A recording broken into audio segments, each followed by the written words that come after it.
जय गुरु जी संगत जी, शुक्राना गुरु जी। चंचुला की प्रार्थना से ब्राह्मण का उसे पूरा शिव पुराण सुनाना और समय अनुसार शरीर छोड़कर शिवलोक में जा चंचुला का पार्वती जी की सखी एवं सुखी होना। ब्राह्मण बोले, नारी सौभाग्य की बात है कि भगवान शंकर की कृपा से शिव पुराण की इस वैराग्य युक्त कथा को सुनकर तुम्हें समय पर चेत हो गया है। ब्राह्मण पत्नी, तुम डरो मत, भगवान शिव की शरण में जाओ।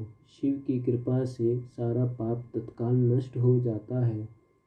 मैं तुमसे भगवान शिव की कीर्ति कथा से युक्त उस परम वस्तु का वर्णन करूँगा जिससे तुम्हें सदा सुख देने वाली उत्तम गति प्राप्त होगी। शिव की उत्तम कथा सुनने से ही तुम्हारी बुद्धि इस तरह पश्चाताप से युक्त एवं शुद्ध हो गई है, साथ ही तुम्हारे मन में विषयों के प्रति वैराग्य हो गया है। पश्चाताप ही पाप करने वाले पापियों के लिए सबसे बड़ा प्रायश्चित है। सत्पुरुषों ने सबके लिए पश्चाताप को ही समस्त पापों का शोधक बताया है। पश्चाताप से ही पापों की शुद्धि होती है। जो पश्चाताप करता है वही वास्तव में पापों का प्रायश्चित करता है, क्योंकि सत्पुरुषों ने समस्त पापों की शुद्धि के लिए जैसे प्रायश्चित का उपदेश किया है, वह सबसे पश्चाताप से संपन्न हो जाता है। जो पुरुष विधि पूर्वक पश्चाताप करके निर्भय हो जाता है पर अपने कुकर्म के लिए पश्चाताप नहीं करता, उसे प्रायः उत्तम गति नहीं प्राप्त होती, परंतु जिसे अपने कुकृत्य पर हार्दिक पश्चाताप होता है वह अवश्य उत्तम गति का भागी होता है, इसमें संशय नहीं है। इस शिव पुराण की कथा सुनने से जैसी चित्त शुद्धि होती है वैसी दूसरे उपयोगों से नहीं होती। जैसे दर्पण साफ करने पर निर्मल हो जाता है, उसी प्रकार इस शिव पुराण की कथा से चित्त अत्यंत शुद्ध हो जाता है, इसमें संशय नहीं है। मनुष्यों के शुद्ध चित्त में जगदम्बा पार्वती सहित भगवान शिव विराजमान रहते हैं। इससे वह विशुद्धात्मा पुरुष श्री सांब सदाशिव के पद को प्राप्त होता है। इस उत्तम कथा का श्रवण समस्त मनुष्यों के लिए कल्याण का बीज है। अतः यथोचित मार्ग से इसकी आराधना अथवा सेवा करनी चाहिए। यह भवबंधन रूपी रोग का नाश करने वाली है। भगवान शिव की कथा को सुनकर फिर अपने हृदय में उसका मनन एवं निध्यासन करना चाहिए। इससे पूर्णतः चित्त शुद्धि हो जाती है। चित्त शुद्धि होने से महेश्वर की भक्ति अपने दोनों पुत्रों के साथ निश्चय ही प्रकट होती है, ज्ञान और वैराग्य। तत्पश्चात महेश्वर के अनुग्रह से दिव्य मुक्ति प्राप्त होती है, इसमें संशय नहीं है। जो मुक्ति से वंचित है उसे पशु समझना चाहिए, क्योंकि उसका चित्त माया के बंधन में आसक्त है। वह निश्चय ही संसार बंधन से मुक्त नहीं हो पाता।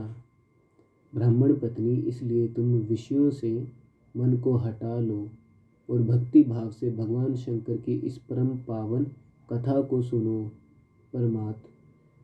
परमात्मा शंकर की इस कथा को सुनने से तुम्हारे चित्त की शुद्धि होगी और इससे तुम्हें मोक्ष की प्राप्ति हो जाएगी। जो निर्मल चित्त से भगवान शिव के चरण रविंदों का चिंतन करता है, उसकी एक ही जन्म में मुक्ति हो जाती है। यह मैं तुमसे सत्य सत्य कहता हूँ। सूत जी कहते हैं, शौनक, इतना कहकर वे श्रेष्ठ शिव भक्त ब्राह्मण चुप हो गए। उनका हृदय करुणा से आर्द्र हो गया था। वह शुद्ध चित्त महात्मा भगवान शिव के ध्यान में मग्न हो गए। तदंतर बिंदुग की पत्नी चंचुला मन ही मन प्रसन्न हो उठी। ब्राह्मण का उक्त उपदेश सुनकर उसके नेत्रों में आनंद के आंसू छलक आए। वह ब्राह्मण पत्नी चंचुला हर्ष भरे हृदय से उन श्रेष्ठ ब्राह्मण के दोनों चरणों में गिर पड़ी और हाथ जोड़कर बोली, मैं कृतार्थ हो गई। तत्पश्चात उठकर वैराग्य युक्त उत्तम बुद्धि वाली वह स्त्री, जो अपने पापों के कारण आतंकित थी, उन महान शिव भक्त ब्राह्मण से हाथ जोड़कर गदगद वाणी में बोली। चंचुला ने कहा, ब्राह्मण, शिव भक्तों में श्रेष्ठ स्वामी, आप धन्य हैं, परमार्थदर्शी हैं और सदा परोपकार में लगे रहते हैं।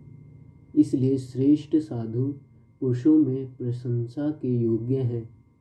साधो, मैं नरक के समुद्र में गिर रही हूँ, आप मेरा उद्धार कीजिए, उद्धार कीजिए।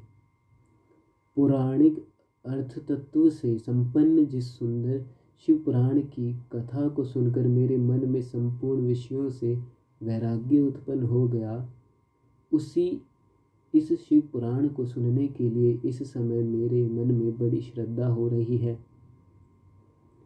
सूत जी कहते हैं, ऐसा कहकर हाथ जोड़ उनका अनुग्रह पाकर चंचुला उस शिव पुराण की कथा को सुनने की इच्छा मन में लिए उन ब्राह्मण देवता की सेवा में तत्पर वहाँ रहने लगी। तदंतर शिव भक्तों में श्रेष्ठ और शुद्ध बुद्धि वाले उन ब्राह्मण देव ने उसी स्थान पर उस स्त्री को शिव पुराण की उत्तम कथा सुनाई।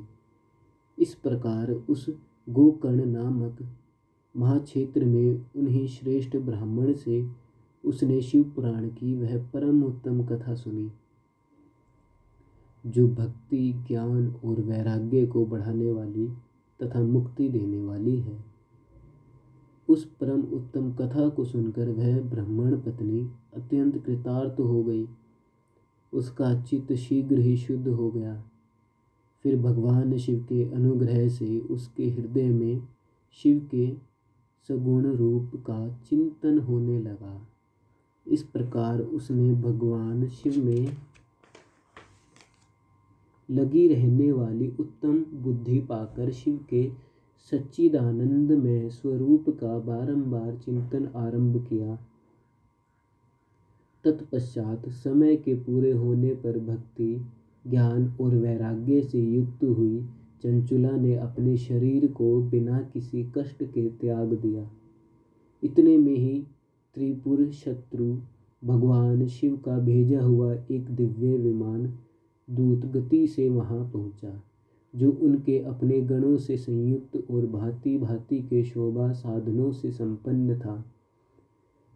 चंचुला उस विमान पर आरूढ़ हुई और भगवान शिव के श्रेष्ठ पार्षदों ने उसे तत्काल शिवपुरी में पहुंचा दिया। उसके सारे मल धुल गए थे। वह दिव्य रूपधारिणी दिव्यांगन हो गई थी। उसके दिव्य अव्यय उसकी शोभा बढ़ाते थे। मस्तक पर अर्धचंद्र का मुकुट धारण किए वह गौरांगी देवी शोभाशाली दिव्य आभूषणों से विभूषित थी। शिवपुरी में पहुंचकर उसने सनातन देवता त्रिनेत्रधारी महादेव जी को देखा। सभी मुख्य मुख्य देवता उनकी सेवा में खड़े थे।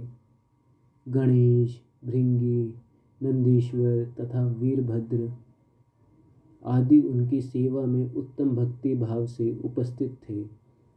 उनकी अंग कांति करोड़ों सूर्यों के समान प्रकाशित हो रही थी। कंठ में नीलाचीन शोभा पाता था। 5 मुख और प्रत्येक मुख में 3-3 नेत्र थे। मस्तक पर अर्धचंद्रकार मुकुट शोभा देता था। उन्होंने अपने वामांग भाग में गौरी देवी को बिठा रखा था, जो विद्युत पुंज के समान प्रकाशित थी। गौरीपति महादेव जी की कांति कपूर के समान गौर थी। उनका सारा शरीर श्वेत भस्म से भासित था। शरीर पर श्वेत वस्त्र शोभा पा रहे थे। इस प्रकार परम उज्ज्वल भगवान शंकर का दर्शन करके वह ब्राह्मण पत्नी चंचुला बहुत प्रसन्न हुई। अत्यंत प्रीति युक्त होकर उसने बड़ी उतावली के साथ भगवान को बारंबार प्रणाम किया। फिर हाथ जोड़कर वह बड़े प्रेम से, आनंद और संतोष से युक्त हो विनीत भाव से खड़ी हो गई। उसके नेत्रों से आनंद आंसुओं की अविरल धारा बहने लगी तथा संपूर्ण शरीर में रोमांच हो गया। उस समय भगवती पार्वती और भगवान शंकर ने उसे बड़ी करुणा के साथ अपने पास बुलाया और सौम्य दृष्टि से उसकी ओर देखा।